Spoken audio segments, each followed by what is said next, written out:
I want to share something with you guys for a moment. If you have ears to open and eyes to see out of,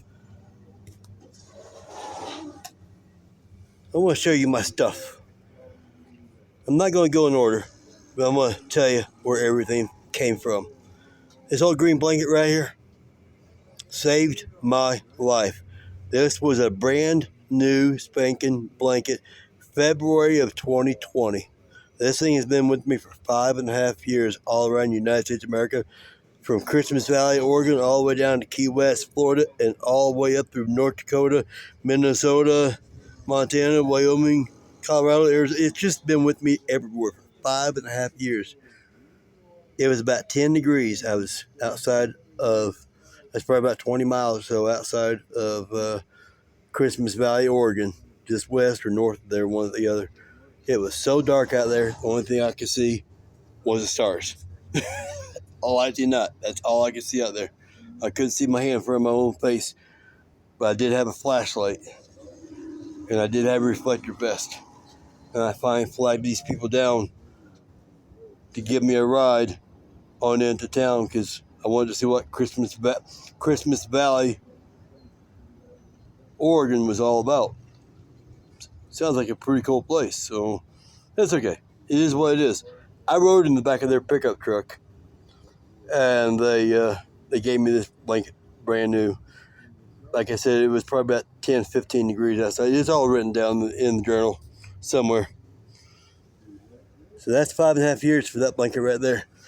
This right here, it had a little hole in it, about the size of my fist when I found it on the side of the road in a little country town somewhere in the center of Highway 27. I was going down from Frankfort, Kentucky, and Richwood, Kentucky, and many other points in between. I took the Highway 27 all the way down to Monticello to say my respects to my biological father, Ernie Hill. There's a video about that. I think about it. I'll share that link in this video. And so that tarp right there has been with me. It'd be 5 years this coming November. I did my DNA test up in Washington State that year in January. And 11 months later, give or take, I was all the way down in Monticello, Kentucky, and had spent 4 months in Indiana, Pennsylvania, cleaning up my buddy's stuff. There's a bunch of stories about that too. Halloween and all that stuff. I've got videos about that too, about trains and cargo and things. So, I mean, everything has got stories behind it, you know? Yeah, that thing's been with me all the way down to Key West, Florida, and all around the country, everywhere except for Washington State. It hasn't been to Washington yet. I don't know if it's going to make it. It's been torn on by every tree branch and every fence post everywhere around the country and every guardrail and everything around this country. That thing's been with me for 5 years.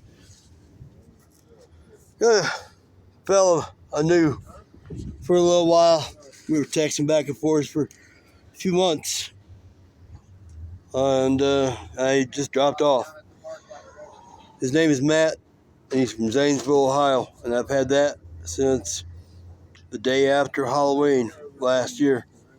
So that thing there is almost a year old. It's 10 months old. It's been with me since Halloween. So the day after Halloween, November the 1st. This one right here, this came from Jacksontown, Ohio, right about the same time. Here about maybe 2 or 3 days after. Got to Jacksontown, Ohio. Man pulled an AR-15 on me when I was sleeping in church property. But he saw the glare from my phone. It was midnight into Saturday morning when I heard first something walking toward me, and I knew it was not an animal. And I turned and looked to my left, and I knew there was a house about 1,000 feet away. I was giving them distance, letting them know I'm not a threat to you. And he came up there and said to me, "What are you doing out here?" I said, "Just sleeping, watching stars, listening to the birds, playing on my phone." Started talking, started rambling off. I started rambling off. My name and where I was at, where my dad was at, phone numbers and all that stuff. I was a little nervous about it. A man walked up to me with the AR-15. He hollered at me. He said, how long you reckon it take you to get your stuff together? I said, about 5 minutes. He said, you got about 2.5 minutes to get your stuff together. He said, you going to follow me on the way in? I said to him, I said, what, you got a dungeon or something over there? I said, what are you going to do? Take me up the wall? Just, cracking jokes with that guy, just trying to liven things up.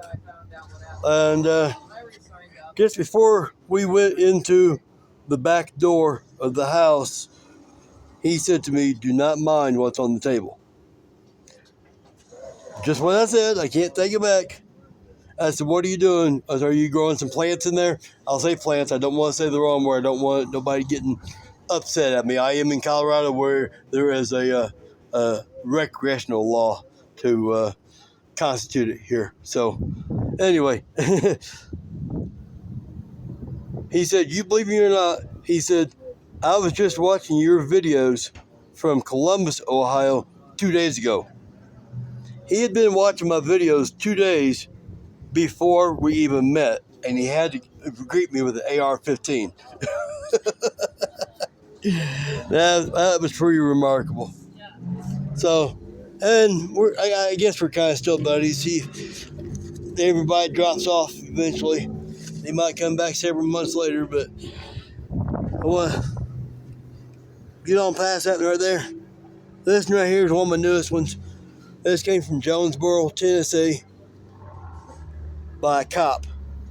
I don't remember if it was a city or county guy over there, but his last name was Fields. He was over there in Jonesboro, Tennessee, and he gave that to me. So that's the newest of everything I've got right here.